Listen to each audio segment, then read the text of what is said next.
It is the Wednesday, the 5th day of October, 2022. I am once again at the mercy of my master, Ragweed, as that motherfucker has been kicking my ass nonstop for the last week. The itchy nose, the watery eyes, the runny nose type of ass kicking. He made an executive decision today to switch over to Zyrtec because it's a different antihistamine. Truth be told, I shouldn't be taking it as I'm on a blood pressure medication, 2 of them, because I am fat and I have a long family history of elevated blood pressure. But I am throwing caution to the wind here because, quite frankly, I hate this. Anywho, today I will be sniffling, sneezing, coughing, and sounding worse than usual. But I have so much useless shit to talk about. It's going to make you wish you had never pressed play. Sports! We're going to talk about the Philadelphia Eagles, this week's hashtag dumb teams, the American League most valuable player, and cheating scandals are absolutely everywhere. Everywhere. In boring real world shit, we're going to talk about Elon Musk at it again. Florida also at it again. White people being mad at shit. And how being left of center is generally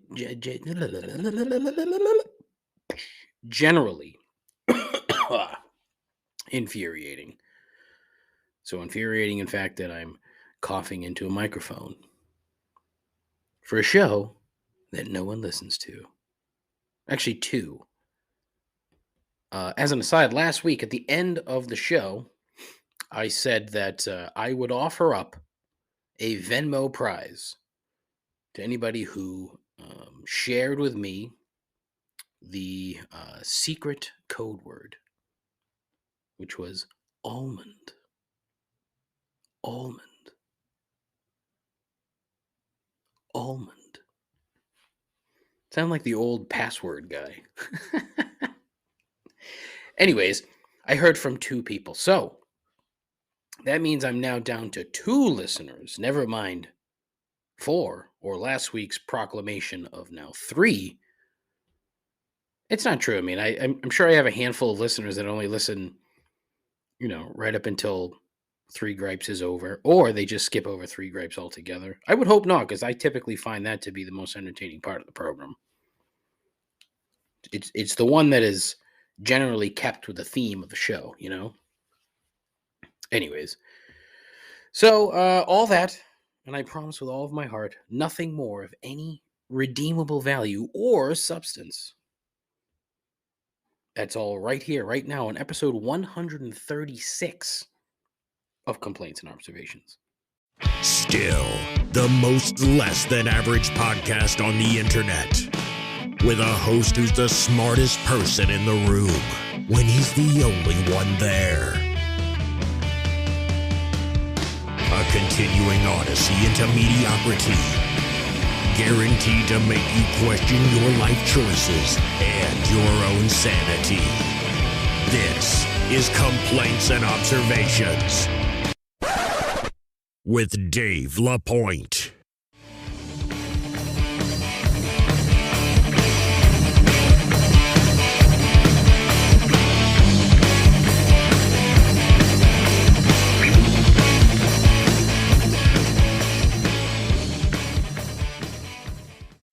Who the hell is Dave LaPointe? I think he's a bum. I think he's an absolute bum. Hello. How are you? I'm good. I'm over-caffeinated today. I mentioned in the open that I switched to Zyrtec. So, I take a daily allergy pill, and it has done shit for me in the last week and a half. And I finally decided to make the move, to something that wasn't a BJ's brand knockoff allergy med. Uh, Again, fair warning. I gave you the warning that there's going to be a lot of sniffling, coughing, probably sneezing. But again, I am so committed to this stupid fucking show for some weird fucking reason. It's almost delusional, is it not? Where someone who is not at all interesting or intelligent feels the need to just keep up this whole charade, this whole facade. Yeah, and it's funny because I spent last week a few days just kind of sending off emails or Twitter DMs to try to get a guest on the show to kind of go with a bang because I am definitely starting a new job next week. So I don't really know what the schedule is going to be for the program. It might change back to Thursdays. I'm not sure, or maybe even Fridays. Actually, it might have to change to Fridays, huh? Fuck. I didn't even think of that. Shit. Yeah, I might have to do that.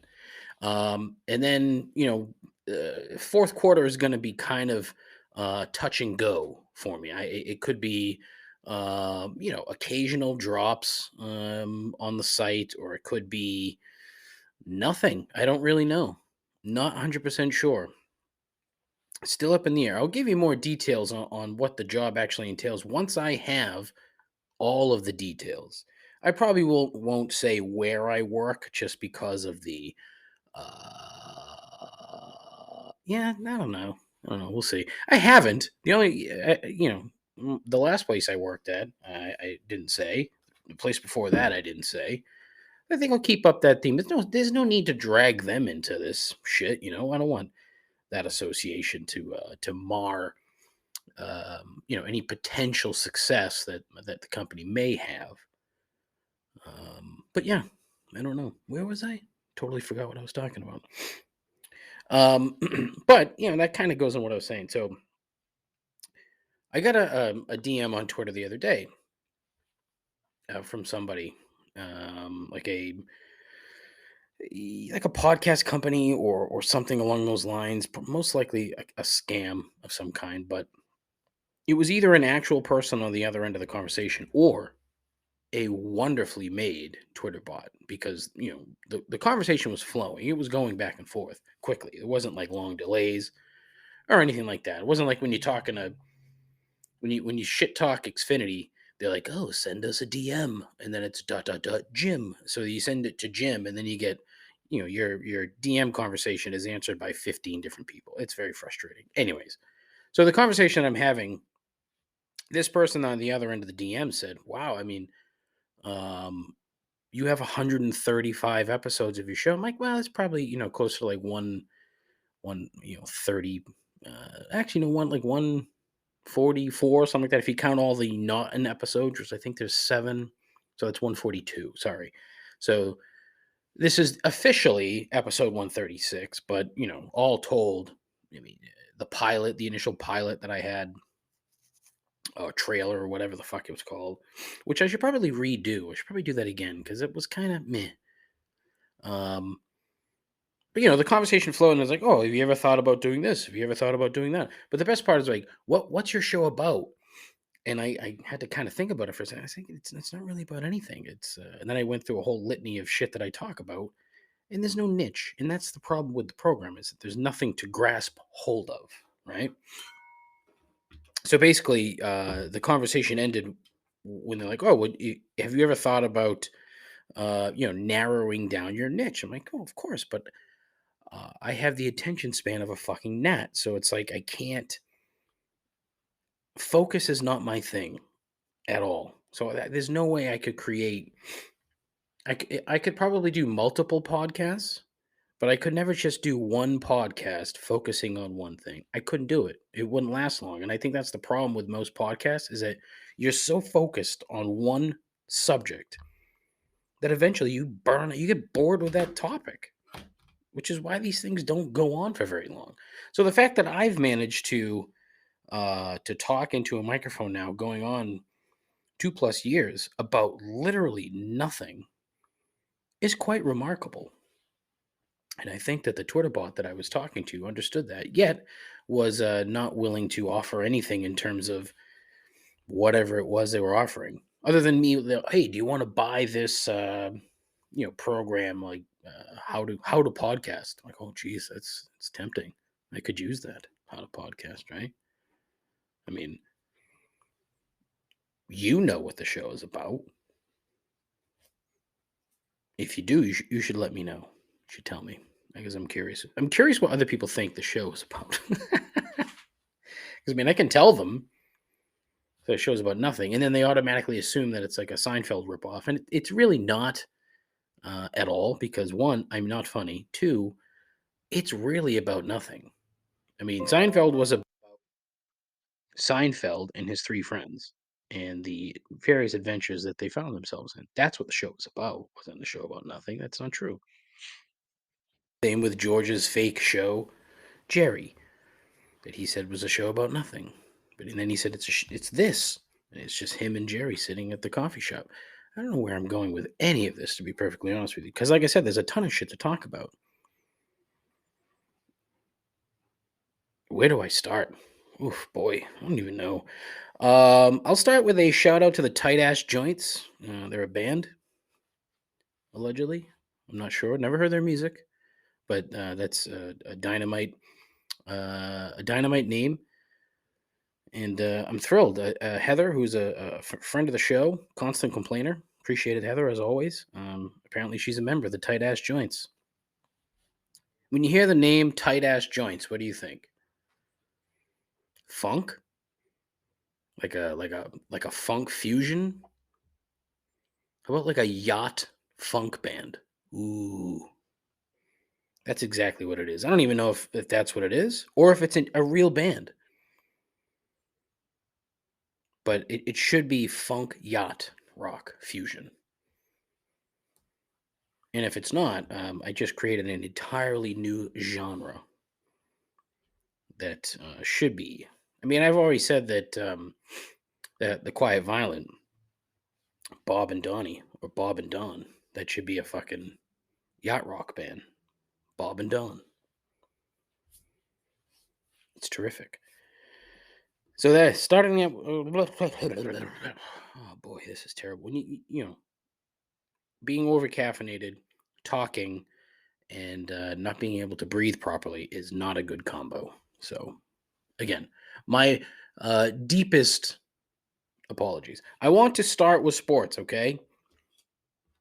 And I happened to be listening to the radio the other day during the baseball show on 98.5, the Sports Hub, which is hosted by Tony Maserati.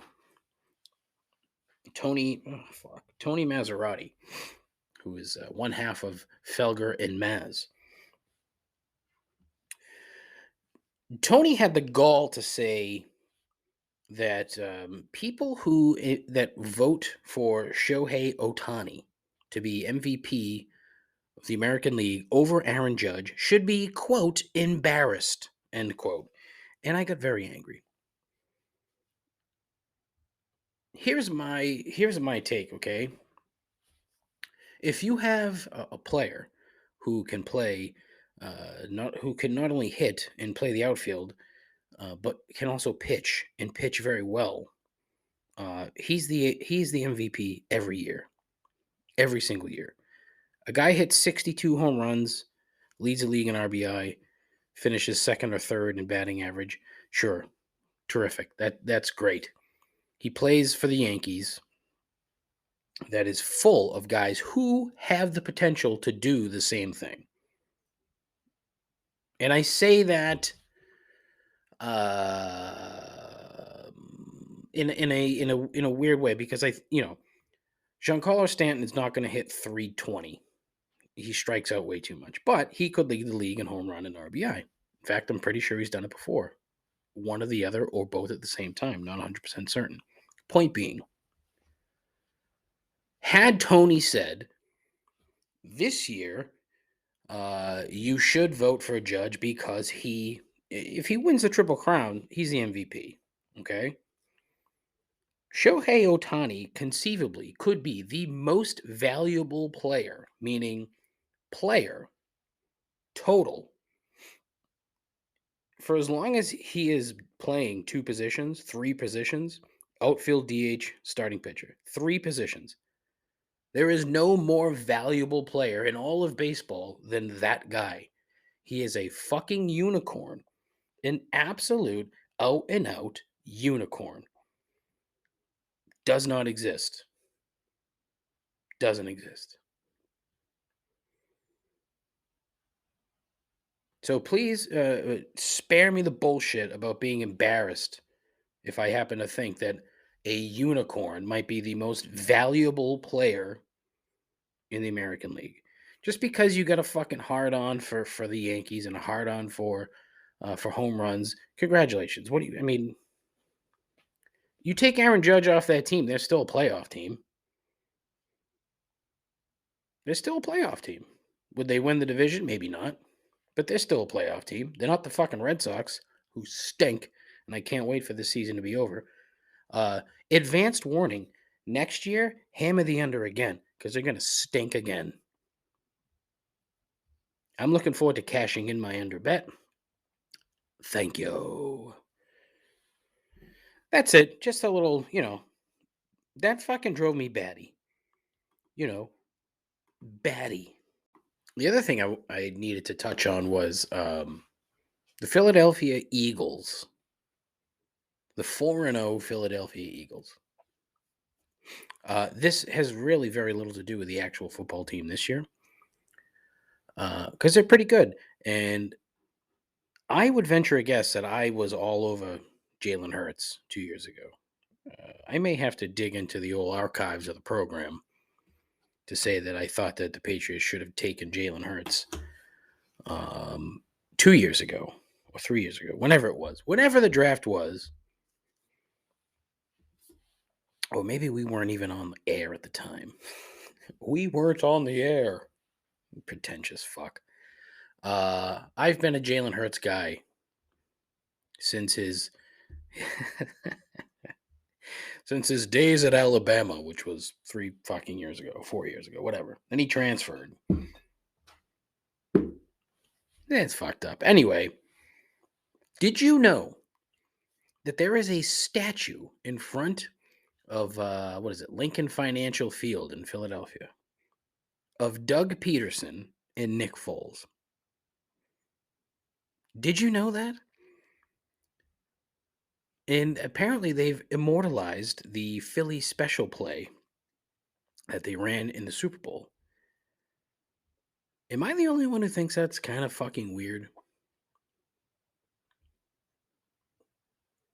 You won a Super Bowl and you built a statue for this play.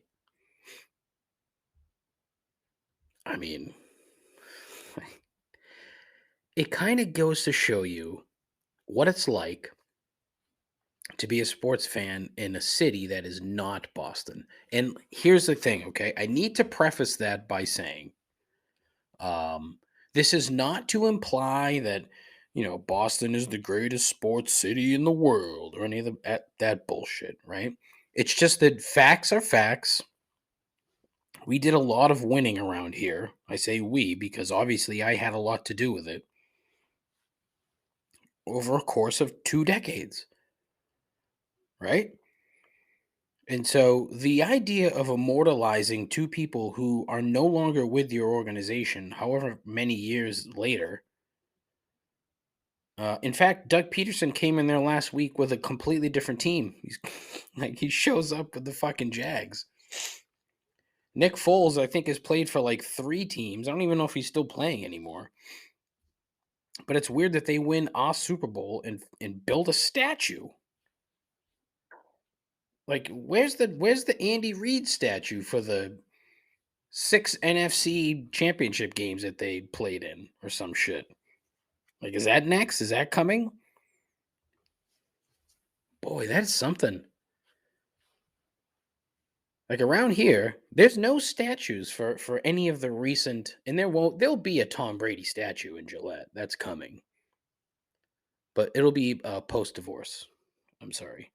Shout out to the divorce attorneys for both Tom Brady and Giselle Bundchen. Bundchen? How do you pronounce her last fucking name? Bunchen? I don't think it's Bunchen. That's way too anglicized, if you ask me. Give me the proper Brazilian Portuguese pronunciation. I just don't know what it is. Shout out to them because they're going to make a lot of fucking money. Yeah. And yeah, very curious to see how that plays out. Quite frankly, it's not really. I hate to sort of deviate here, but it doesn't surprise me. People that are super famous, for whatever reason, they can't fucking stay together. And if you look at it, look at all the couples that are famous, quote unquote. I'm using the finger quotes here. Hollywood actress couples or whatever that have been together for such a long time. They're unicorns as well. They are the Shohei Otanis of famous marriages. Ugh. Back to Philly. So these weirdos. Philadelphia is full of savages. They are. They're just. They're. I don't want to call them terrible people because I don't think they are. They're just savages. Like they're crazy people. Most of them, not all, most of them are crazy.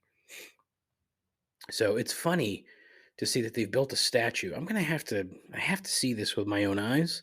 I will at some point, but I need to see it so that I can know that it's true. Fuck me, who knows? Maybe I've been punked and this whole bit is not accurate. I don't know. We'll see. So football, the Patriots are down to their third quarterback, which is unfortunate. A kid from Eastern Bumfuck or wherever, what's he? Eastern Kentucky, Northern Kentucky, something Kentucky, I don't know. Who looks remarkably like their starting quarterback. Like these two could be cousins, perhaps. I don't know. They look very similar. It's weird. But, they didn't really do much with Zappy last week against Green Bay. I'm guessing it's going to be different this week because Detroit comes to town and their defense blows. Their defense blows. So I'm very curious to see how it pans out. I think, look, the Patriots' next 6 games are all winnable games. They play the fucking Jets twice. It's like Lions, Browns, Colts, Jets. Who else is in there? There's somebody else in there that stinks. I don't know. So they got to win at least 4 to have any sort of chance at the playoffs. I just, I don't see them. I don't see them winning 4 games out of the next 6. I don't. Could they? Sure. Could they win 5? Sure. I just, ye of little faith, right? Mainly because, again, I'm not sold on the offense as much as some people are or aren't. A lot of people aren't, but some people are. Some people keep saying, and I've heard, I think it was Chris Sims, is like, oh, this offense is not as bad as it looks. They just keep turning the ball over. Well, Chris, that's kind of part of the deal. You can't do that. And they didn't last week because they dumbed it down to a Mac Jones rookie year level so that Zappy could run the offense and not fuck up. And he almost did, let's be fair. But I can't, fuck. This kid had no practice time. Came in and did a commendable job, even though that touchdown pass he threw should not have counted because the play clock was 2 seconds after it. Like literally, the thing flipped from 0 to 40, and they still hadn't snapped the ball. Hello. So that was not good. But curious to see how they play this weekend. So fingers crossed. Week 5, hashtag dumb teams. This week I have 2. One, the Minnesota Vikings. They are dumb. And sadly, I did not take notes as to why they're dumb. They won the game. Barely.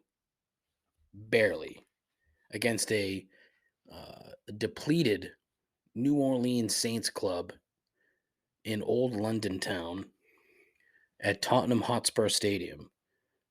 Fuck Spurs for life. But a very interesting final as they had to drive down the field and get the game-winning field goal. Again, This is what happens when you're not good at podcasting, is that you don't take notes as to what you want to talk about. Like I literally just wrote week 5 hashtag dumb teams Vikings. At least with the next one, the Ravens, I put Baltimore has trailed for a grand total of 14 seconds all season and are still 2-2. That just screams dumb. Part of the dumb, I remember this one perfectly. Part of the dumb, the reason for the Ravens being one of the hashtag dumb teams is that they had the ball 4.5 minutes to go. 4.5 minutes to go. It's fourth down, deep in their opponent's territory, and I can't remember who they lost to. Again, hashtag dumb host. But they get down, and John Harbaugh, who he gets this tag of being a good coach, right? He's won one Super Bowl, one. And he does shit like this regularly, where instead of just taking the points, right? Take the points. Your defense stinks, and that's a big thing, especially this year. Actually, going back to last year, coaches who know that their defenses are bad go for it on fourth down an awful lot. Last year it was the San Diego Superchargers, whatever they're called now. That coach, what's his name? Staley. He went for it like fucking 6 times a game. Last week in Detroit, Dan Campbell went for it literally 6 times on fourth down because they know full well if you give the ball back to the opponent, they're going to score. The defense stinks. So in this case, John Harbaugh kind of knew that, but it's a tie game with 4.5 minutes to go. You take the fucking points. Take the points. And what happens? Your defense actually kind of holds a little bit. Granted, the team they played, they had to drive down the field with 4.5 to go. Who'd they lose to? Fucking Buffalo. See? Fucking Buffalo.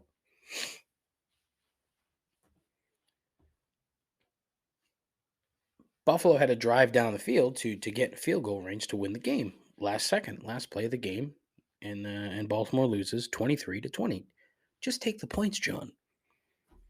It's not that difficult. Take the points. I don't understand it. Coaches in the NFL love to overthink fucking everything. Seriously. It's one of these things where they all love to they want to be known as smart coaches, right? So instead of doing the obvious, they try to fucking overthink everything and do things weird and different. It doesn't work most of the time. Sometimes it does. But when your defense stinks and you know it, you try to go for it on fourth down and instead of taking the fucking guaranteed 3 points. You have the best kicker in the league. Take the fucking 3 points, John. We're not impressed at all with you or your team. Hashtag dumb teams.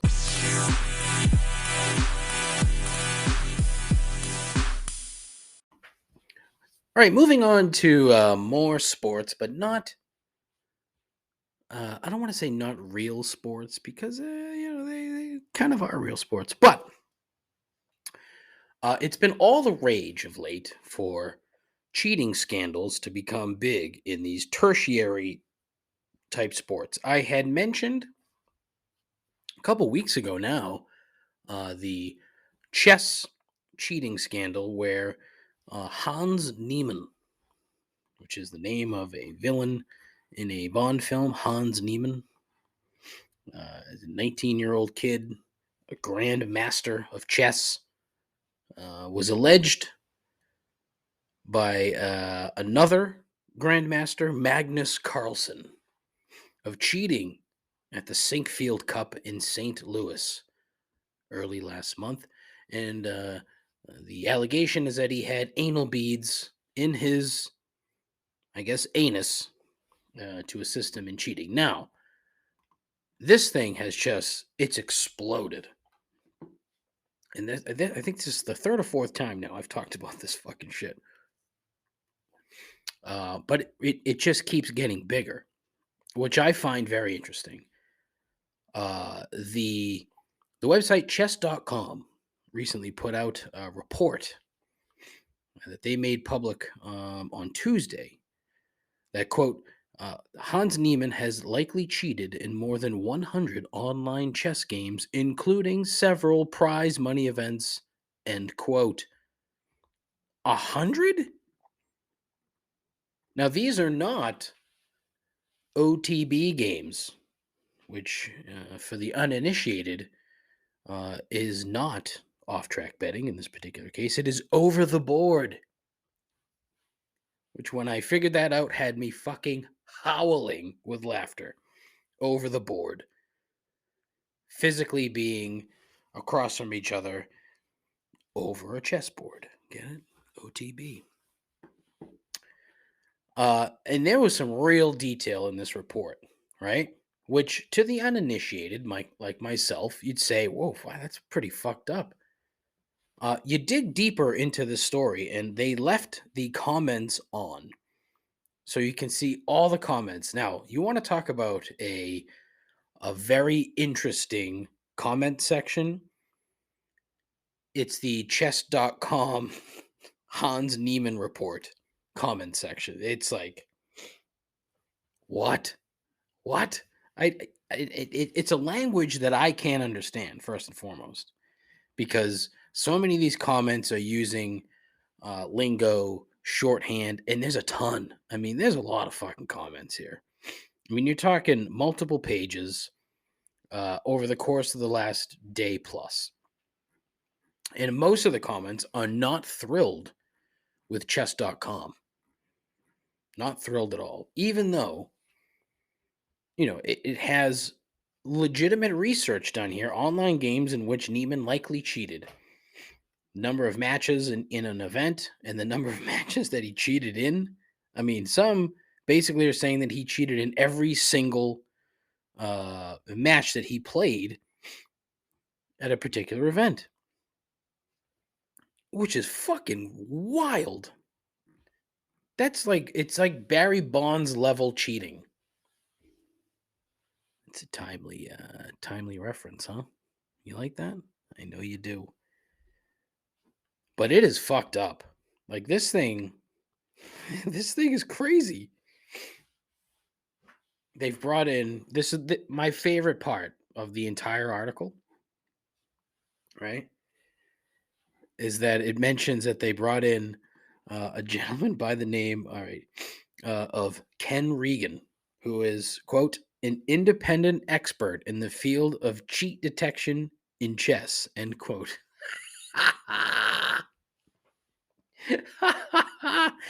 Ken Regan.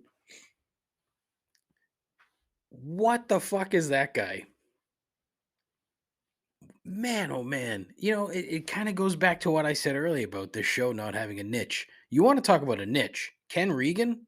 He has it fucking on lock. Ken, what are you into? Chess. Oh, yeah, that's cool. You play? No, I'm an independent expert in the field of cheat detection in chess. Whoa. Whew. Mind blowing. That dude must be a fucking blast to hang out with. Ken Regan. Shout out Ken Regan. Good on you, buddy. So this is not going away. My guess is that we're going to see a lot more chess chat here in the next couple of weeks, because this month apparently is let me find it here, oh boy. See, I'm getting prepared here. Oh, geez. There's another tournament, and I would like to find what it's called. Shit, I don't know. But there's another big tournament coming up. And so, it's very curious to see how this progresses.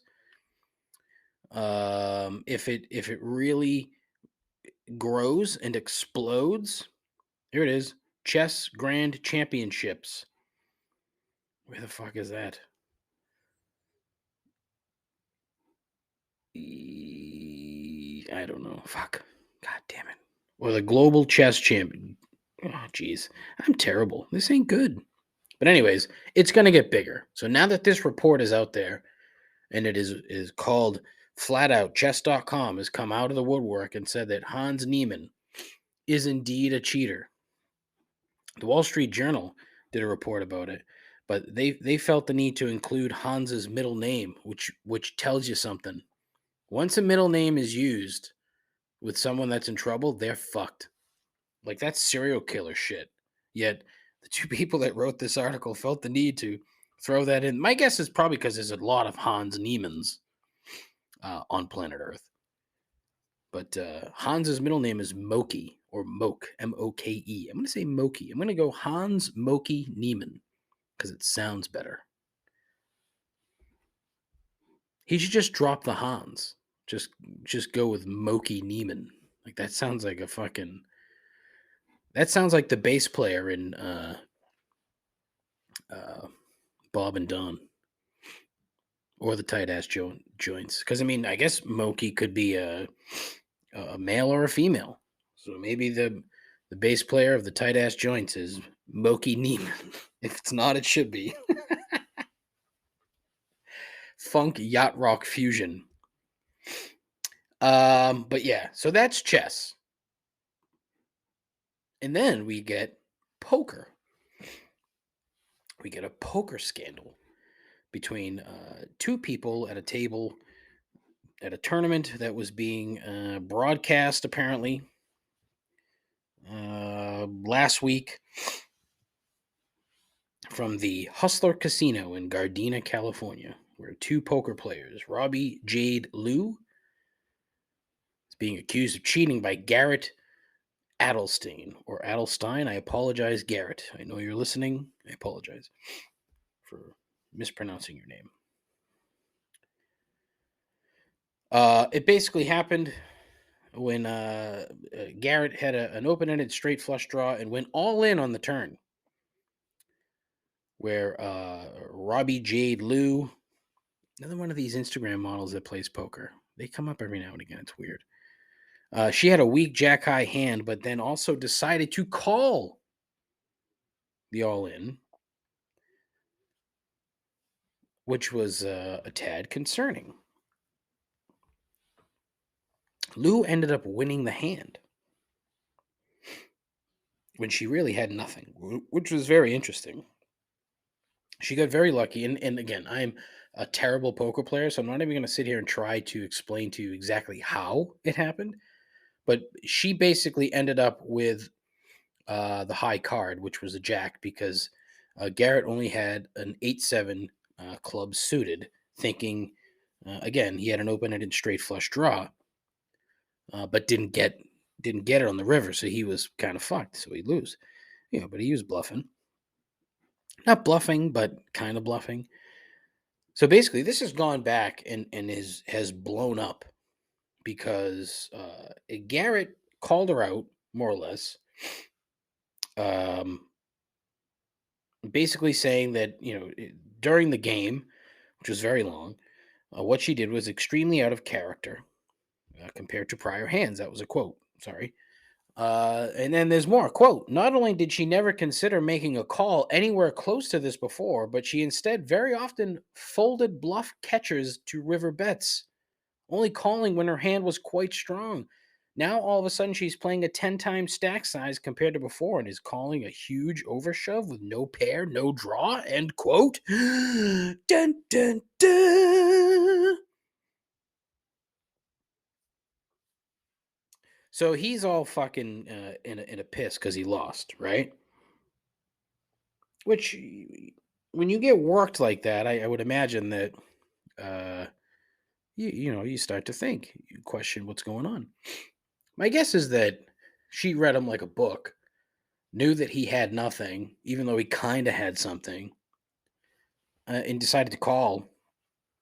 And basically that was that.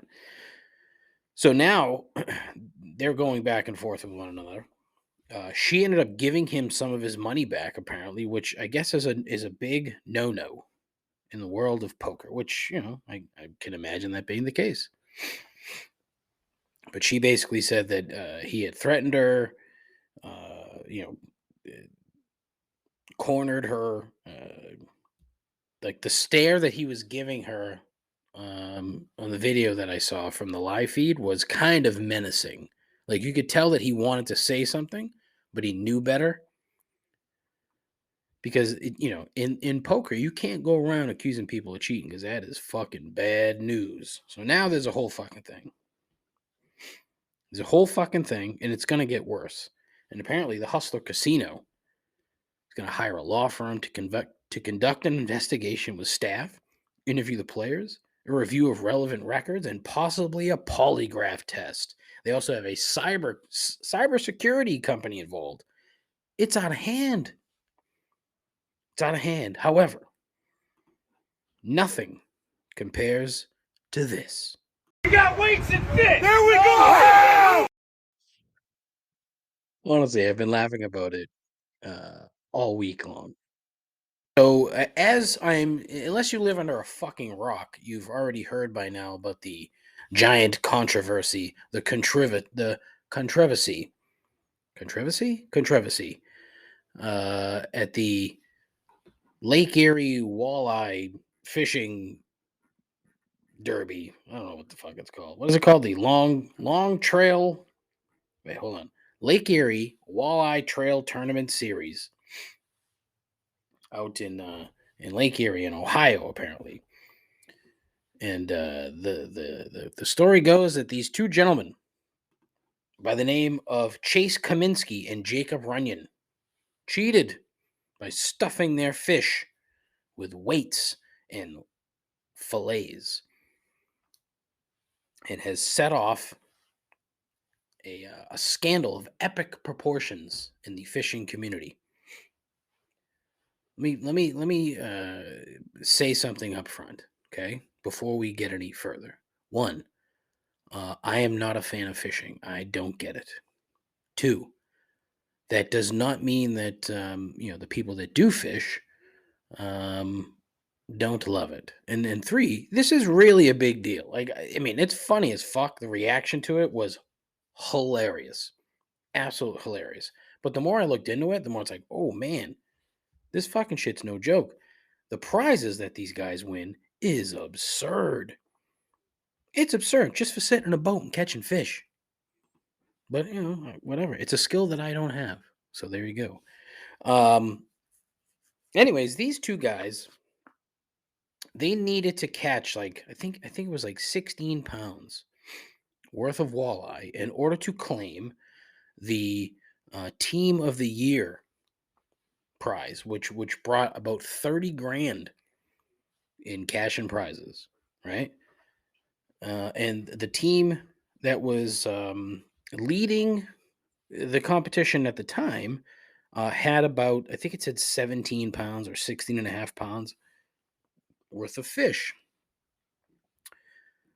Well, they got their fish weighed, and it was almost 34 pounds, 33.91 pounds. So almost double, basically, what the second place club had. I'm sorry, they needed to beat 16.89 just to claim it. They came in at 33.91. Now, these two fucking morons knew full well what they needed and still stuffed these goddamn fish full of weights. If they just left it with fillets, they would have been fine. But no, they had to get fucking greedy, which is what they've been doing apparently for an awfully long time. And then once that happened, all hell broke loose. The guy who runs the tournament, whose last name is Fisher, no relation to Bobby Fischer of the chess world, Grandmaster Bobby Fischer, mind you, no relation. Even though he's fucking fishing tournament director and his name is Fisher. Go figure. There's so many fucking rules here that honestly I was astonished. Astonished. It's such a niche community, the whole fishing thing, right? So all these guys know each other, and in some cases they've probably known each other for a very long time. So when one of or two of, in this case, of your fellow anglers, that term getting thrown around every article I've read has also brought me great joy. Anglers, you can't call them fishermen. Got to call them anglers. when two of your anglers, fellow anglers break rank and start cheating, that fucks up everybody. And when you watch the video, and I'm guessing you've already watched it, you can hear it in their voices. You can hear how fucking mad they are, and rightfully so. These dudes, the amount of money that they fucking probably stole, estimates include roughly 400,000 coming into last weekend's event. 400,000 for the year in winnings and endorsements, prizes, boats. It's fucking crazy. And to the uninitiated, it's fucking hilarious. You read it, you start like, ha ha ha. But then, like I said, once you dig deeper into this thing, it is fucking crazy. So there's a tournament called the Fall Brawl, which I wonder if it's registered because I'm pretty sure WCW had an event called Fall Brawl. But there's the Fall Brawl and the Walleye Slam. They're not Southern. It's just, whatever. But last year's Fall Brawl, there were over 10,000 entries. 10,000 anglers. The Walleye Slam had 7,300 entries. First prize is a Warrior fishing boat worth 150 grand. That's fucking crazy. The crazy part is, right? These fucking guys, it's so serious, right? That there's a mandatory polygraph test for the winner. So they fucking strap the guys that win into the chair and give them a lie detector test. And then there's random polygraph tests for other competitors. So there's random testing and testing for the winners. Apparently, at last year's Fall Brawl, at last year's Walleye Slam. Nope, scratch that. At last year's Fall Brawl, Runyon and Comiskey, one of them was disqualified and lost out on the prize of a $125,000 Ranger boat because of a failed polygraph. And then Runyon was in the middle of litigation against Fall Brawl, attempting to win back both his money and his reputation, when all of a sudden it was found out he stuffed the fucking fish with weights. How stupid do you have to be? Think about the stupidity involved here, right? This guy is in the middle of fucking suing somebody for saying that he cheated, and what does he do? He fucking cheats. If he just let it go, he probably still would have won. Just fucking put your goddamn hook in the water, throw a little worm on there, catch your walleyes. Ah, boy, it is fucking crazy. It honestly, it's hilarious and it's crazy.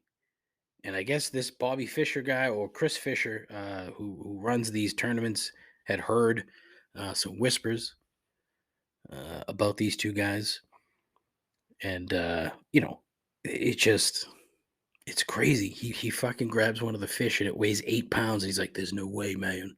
I had a pit in my stomach." And he cuts it open, and a fucking weight comes out. Imagine that.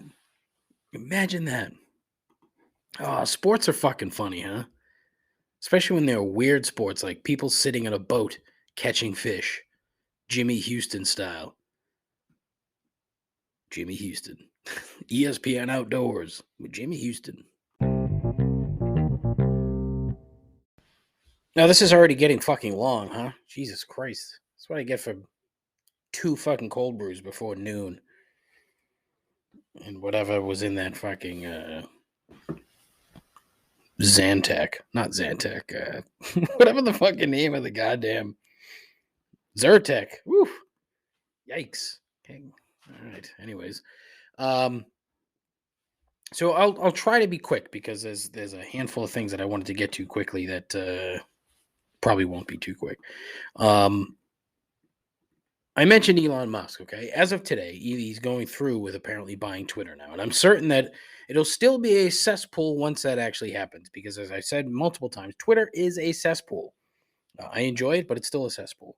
But it'll be far less fun, I would also guess, once people bail out. And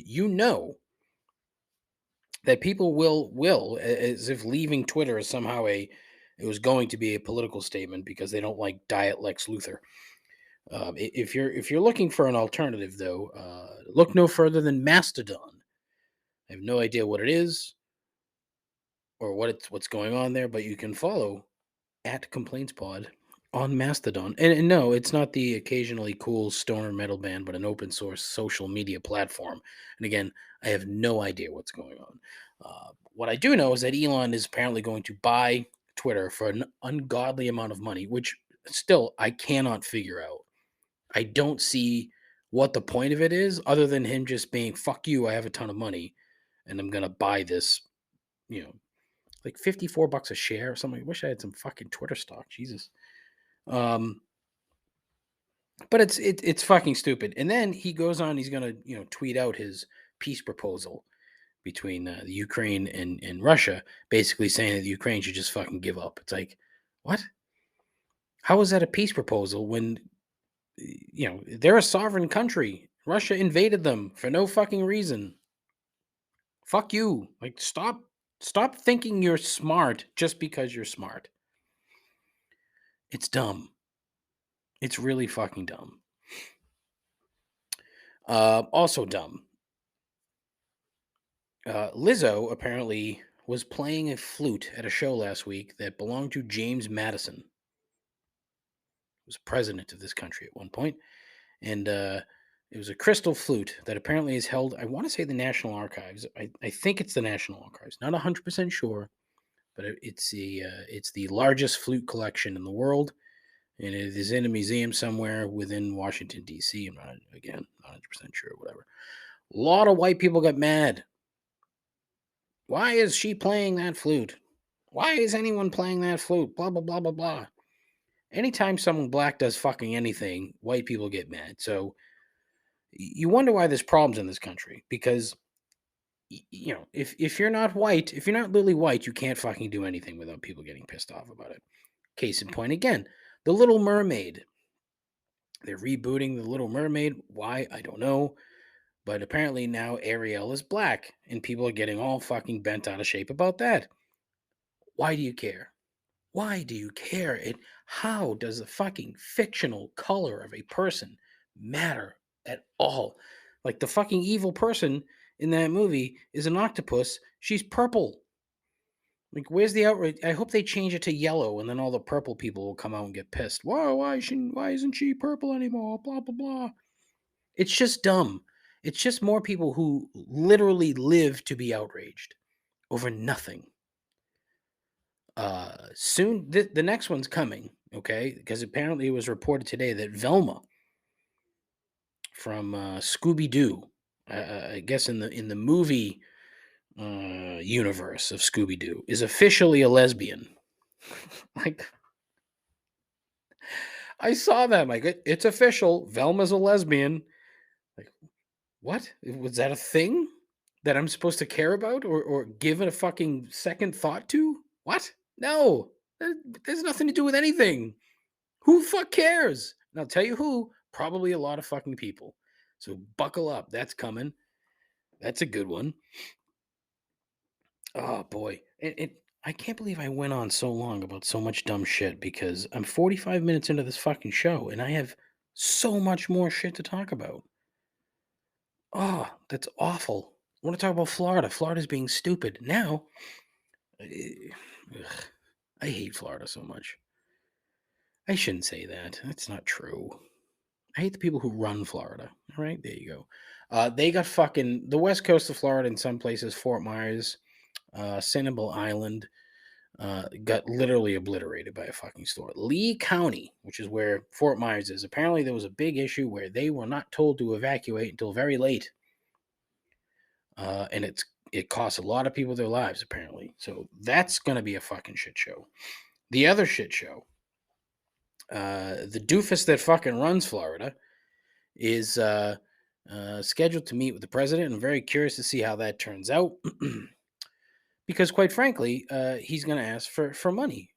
When Ron DeSantis was a United States representative, he voted against hurricane relief for the folks in New York, New Jersey from Hurricane Sandy. Yeah. What? What are we doing? So I'm very curious to see how this turns out. I'm sure he'll say something shitty because that's pretty much what he does. But as always, it's theater. Politics in the modern era are entirely theatrical. Nothing gets done, especially in this country. It is just a fucking joke. It's a joke. Florida leads the country in dumb shit, followed closely by Texas. And it blows my mind. California ain't too far behind. Florida, mind you now, according to a story that I read in the Florida Times Union, quote, all female athletes in the state are asked to report their history of menstrual periods, when they got their first period, how many weeks have passed between periods, and when they had their last one, end quote. What? I'll tell you why, because Florida, they are so afraid of the one or two transgender athletes that they have in that state that they need to ask now every fucking female athlete that plays high school sports when their fucking periods are. What are we doing? What the fuck are we doing?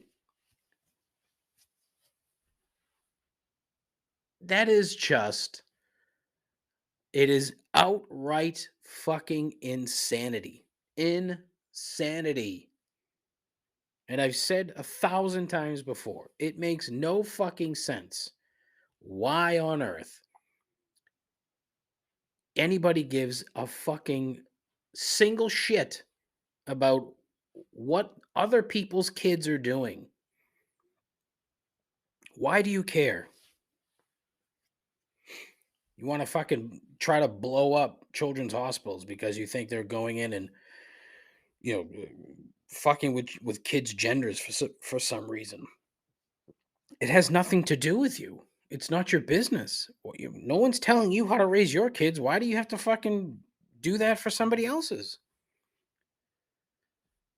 Why do you care? Just fucking stop. It has nothing to do with you. Oh my God, it's so fucking stupid. The country is getting dumber and dumber and dumber. And I can't, it's one of these things where when is it going to stop? At one point, does it stop being stupid, right? And you're gonna hear from one side, right? The left are always the ones who are going to blame the right for everything, whereas the left just creates the right just creates boogeymen. That's what the right does. They create boogeymen for people to get afraid of shit. There is a guy running for governor of Minnesota who feels the need to say that, or to assume, or to make shit up, saying that kids in schools are asking for litter boxes because they identify as furries. It's not true.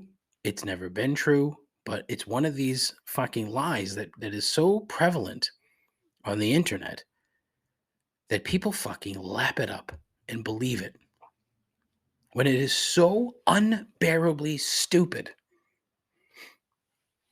It is so fucking stupid. And the part about being, like I mentioned in the beginning of the show, how being left center is occasionally infuriating. It's because there's no one coming out and just calling these people fucking morons. Everything is couched. You got to be careful. You can't offend them, even though these people are legitimately fucking pieces of shit. Like, stop fucking tiptoeing around shit. Use your words. If you curse at them, maybe it'll help. Like that. Oh, God. Like, this Herschel Walker thing is fucking stupid. You're going to have a debate between Senator Warnock and Herschel Walker. And Herschel Walker has like 3 functioning brain cells. Apparently, he's just has basically lied about just about everything. His fucking son, his own son, came out and basically called his father a liar. And now you're going to see Herschel Walker who can barely form a sentence get into a debate with Reverend Warnock, who is not a stupid person, and he's gonna couch everything. It's gonna be tiptoeing, and he's not gonna tell him to fuck off. He's not gonna call him a fucking moron like he should. He should come out and say, "Why on earth am I up here with this fucking dolt?" But he won't. He won't do it. One, because he's a fucking Democrat, and two, because he's too nice a guy. We need to stop being so fucking nice all the time. You don't need to do it. Settle down.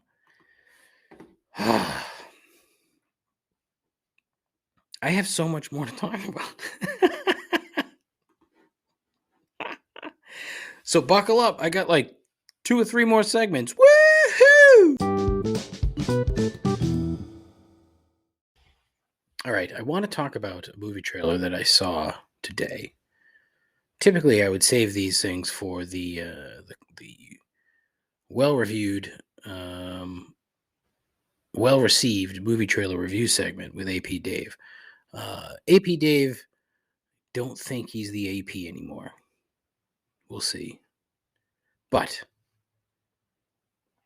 saw a movie trailer today, this morning, for a movie called Shotgun Wedding, starring Josh Duhamel and Mrs. Jennifer Affleck.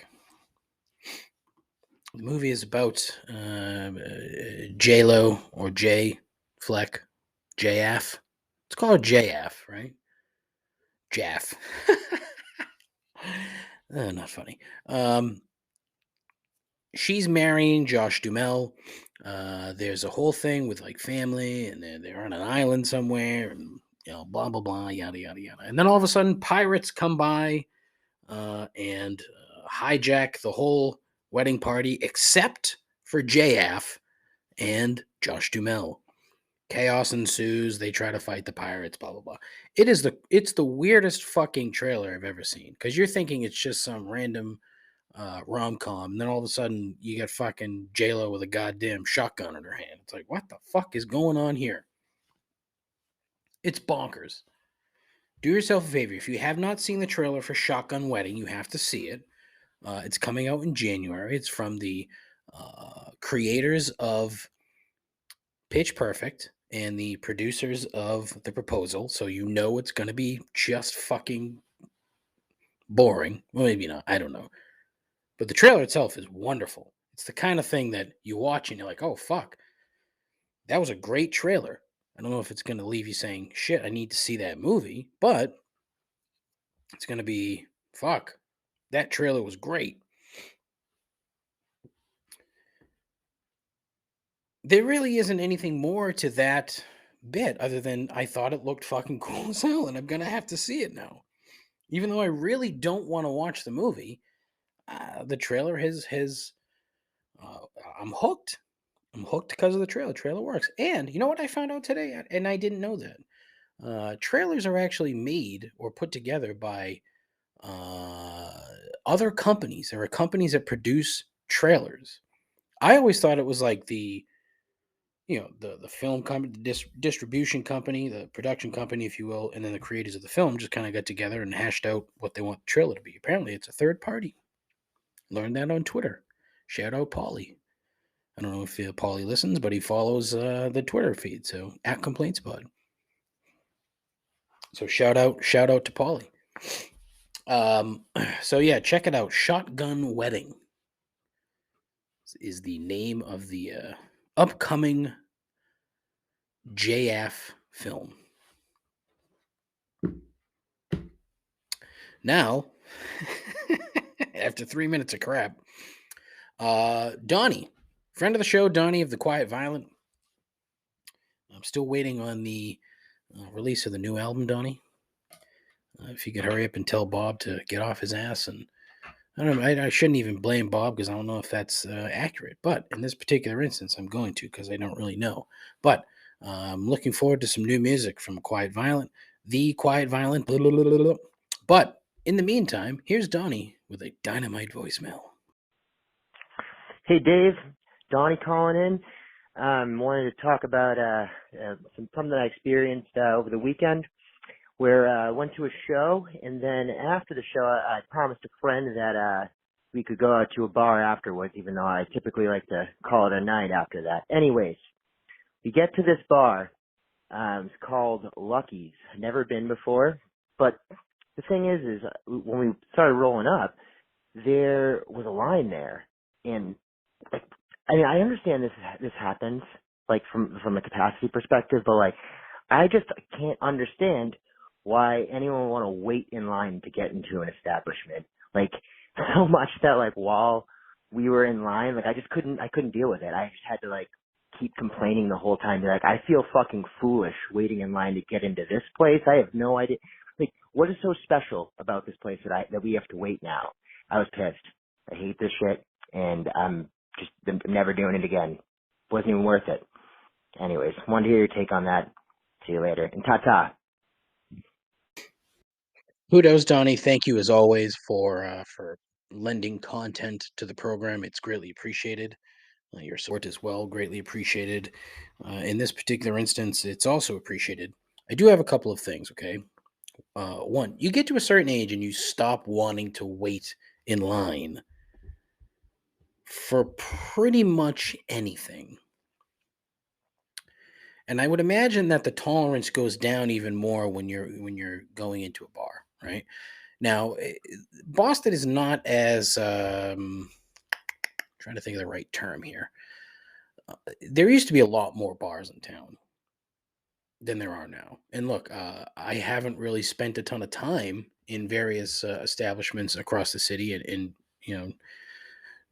over 2 years plus 2.5 years now was the last time I worked in town, and so I'm not intimately familiar with the ins and outs of the bar scene anymore because I haven't been a part of it. So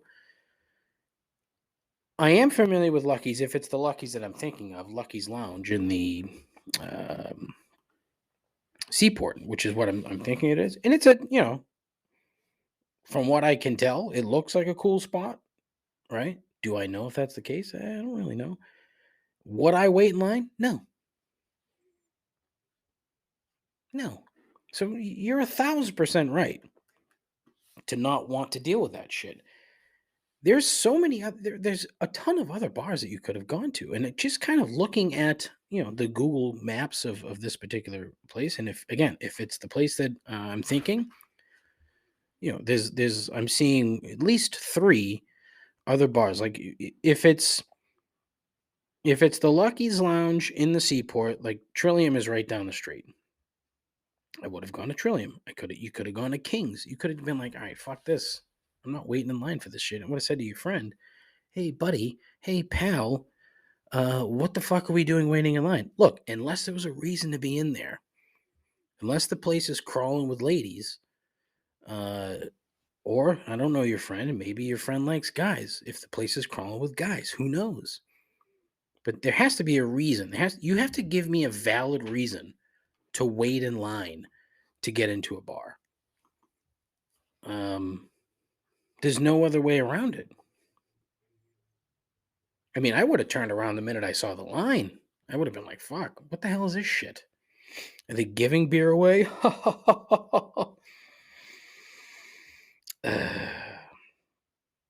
So you're not wrong. You're 1,000% correct. Again, I understand, as you mentioned, the capacity thing and this, that, and the other. So I understand there being someone at the door kind of letting people in and out and whatnot. But there's other places you could go. So that would have been my first. I would have asked my friend, like, what are we doing here? What's the point of being here? Is there a reason? Is there a reason that we're going to wait in line to get in? If there isn't, I would turn around and leave. And then I would say the same thing that you said at the start of the message, that you like to call it a night afterwards, after a show. Going home. See you later. So you are 100% in the right here, Donnie. You should never do it again. And that's my 2 cents.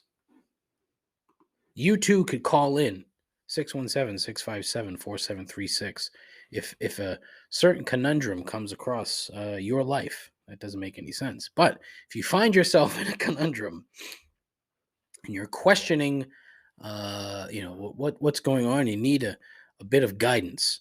617-657-4736. I'm going to, I've put up stickers around in various places, but I think I'm going to include the phone number on future stickers.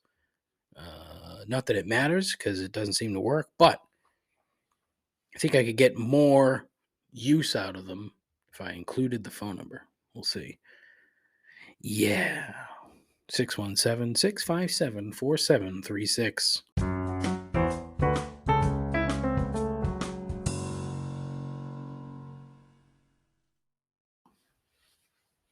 All right, it is Wednesday. It is time for everyone's favorite part of the show, the end, and 3 gripes. Gripe number 1, charities. I would say 3 to 4 times per week, I receive a piece of mail from a charity.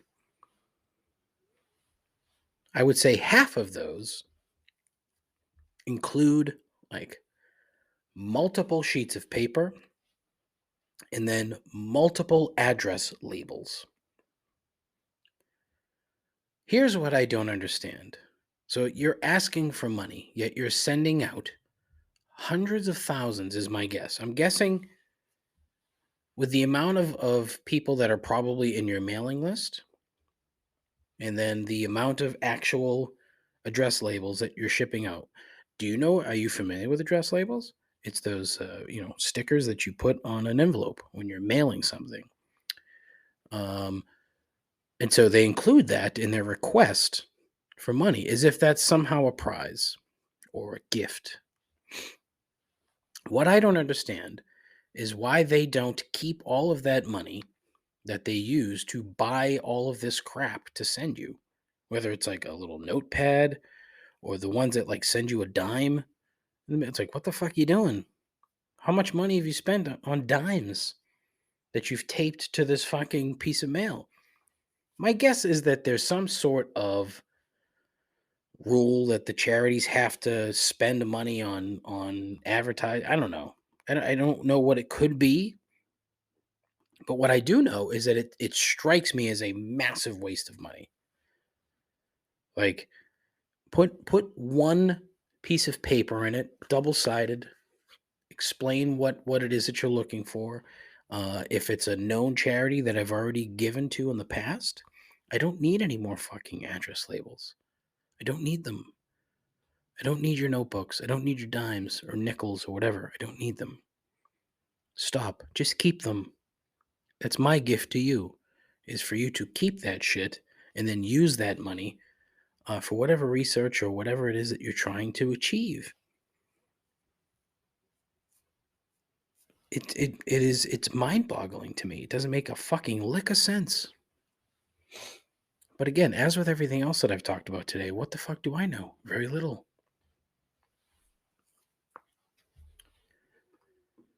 Not to not to mention, you just if you give to one, it's they take that info and they sell it to every other fucking charity on the planet. Next thing you know, you're inundated with requests. It's impossible. That's all I have to say about that. Yeah, I just breathed heavily into the microphone. I'm terribly sorry. Gripe number 2, getting old. This has been a recurring gripe. And as I've said before, getting old is a blessing. It's an absolute 100% blessing. And I just punched the microphone. I'm terribly sorry. What the fuck is this? Jesus Christ. But at what age do you start seeing people that die in their 60s and think, oh, that's too young?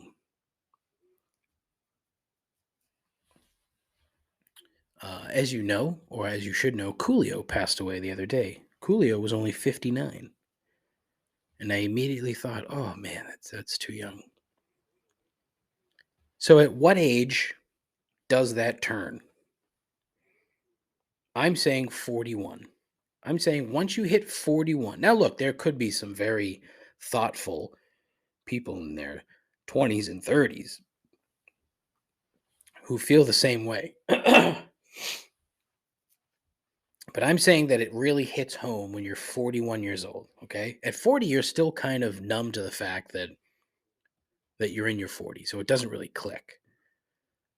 But hitting 41 is a real wake-up call. It's like, oh, okay, I can't just say I'm 40 now. Now I'm 41. Now I'm literally in my 40s, and the outlook changes at that point. Things become uh, both more clear and murky at the same time. Clear in that you can see the end of the line, maybe, and murky in that you think you can see the end of the line. See what I'm saying? Maybe you don't. But you get to a point in life where you're like, oh shit, I'm no longer a spring chicken. Even though, look, it's entirely mental, right? The physical stuff's gonna come. You should know that. You should know that at some point your body is going to break down because we're not built to last long. So that part you should know. It's the mental part and in your outlook on how life is what keeps you young. If you're a child like myself, you never realize that you're in your 40s, ever. It's only when you have to put in your fucking birth date or somebody asks you, you're like, oh shit, I'm fucking old. I'm old as fucking dirt. Not really. Dirt is quite old. So, yeah, I'm just kind of curious. It's one of those things like, at what age do you start to question your mortality? I guess maybe that's another way. That's a much deeper question, right? At what age do you begin questioning your own mortality? Oof, oof. I didn't like that one. That one's a lot more serious. Anyways, change of topic. So, gripe number 3: dreams. I have never really been a prolific dreamer, okay? And I mean that in two senses. One, in the whole pie in the sky, what's your dream, kid, kind of a thing. I just don't know. Don't ask me because I have no fucking clue. And I've also never been a prolific dreamer when it comes to literal, REM sleep dreams. However, the last week or so, I have been having like very detailed dreams.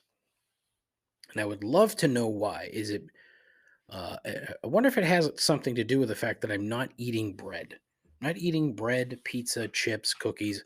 And it's not even like a try to lose weight thing. I'm not doing like keto or anything fucking stupid like that. I'm just trying not to eat that kind of crap anymore. It's because I just eat, especially pizza. Fucking A. I would eat pizza like 3 times a week. Like, what the fuck, Dave? What are you doing? You're getting old. So I've been having some weird ass fucking dreams. One of them included making pizza, oddly enough. One was like, um, I was driving a pickup truck similar to the Chevy S10 that I used to drive years ago. I was having an in-depth conversation with someone who was rich or famous. I don't know who it was, but it was at like some sort of gathering, a dinner or a gala or some sort. And sitting in front of this person, it was Don Rickles. But this rich person asked me a question, and I specifically remember this person in my dream asking me, why aren't you doing more? That was the question. Now, who knows what the fuck the context was, but that was the question. To which I replied again, vividly, quote, I'm not sure what you want from me. I'm making fucking pizzas, end quote. And then I got mad and left, and then I looked at Don Rickles and said, Don, you doing a set tonight, Don? He looked at me with that, Don Rickles face, and he said, I don't do sets. You can see him saying it. And then I replied, "That's what I like to hear." And I walked away. That was the dream. That was part of the dream that I had. And it's ridiculous. Like I'm having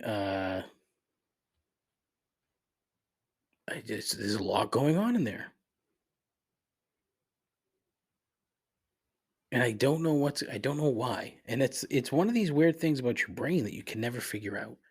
People will try to interpret you. If you The last thing you should ever do if you have a dream is to Google like dream interpretation because you're going to get four different answers.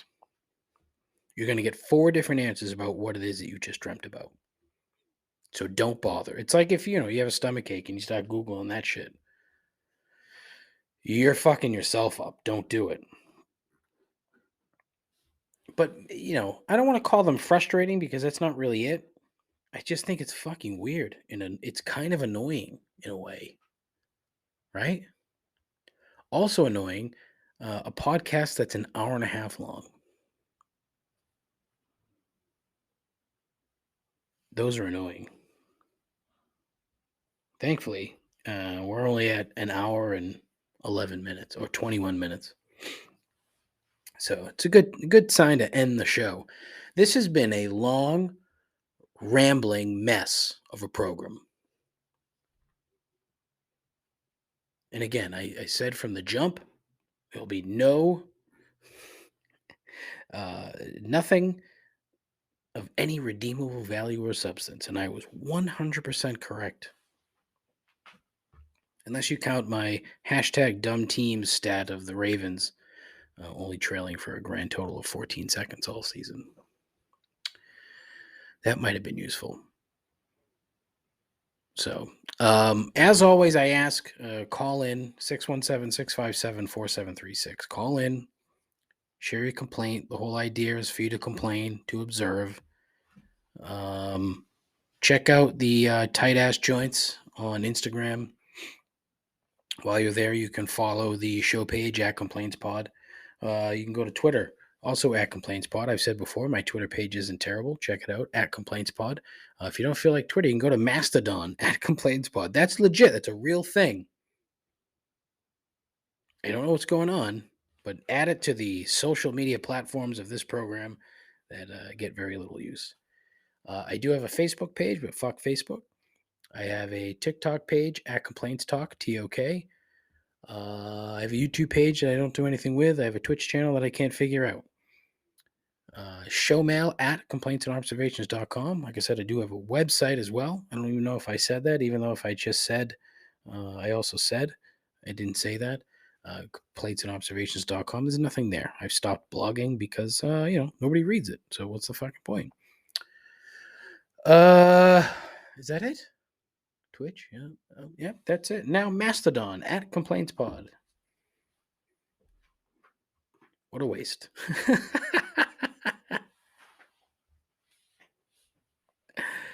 Oh man, it's just fucking terrible. Yeah, so that'll do. Listen, I ask you to tell your friends, but I don't really expect you to because, why would you subject your friends to this crap? Same with your moms. I say tell your moms, but who knows what happens there. You tell your mom and then they'll listen to it and be like, "What the fuck is wrong with you?" But yeah, please take care of yourself, take care of each other. Godspeed. Ta ta.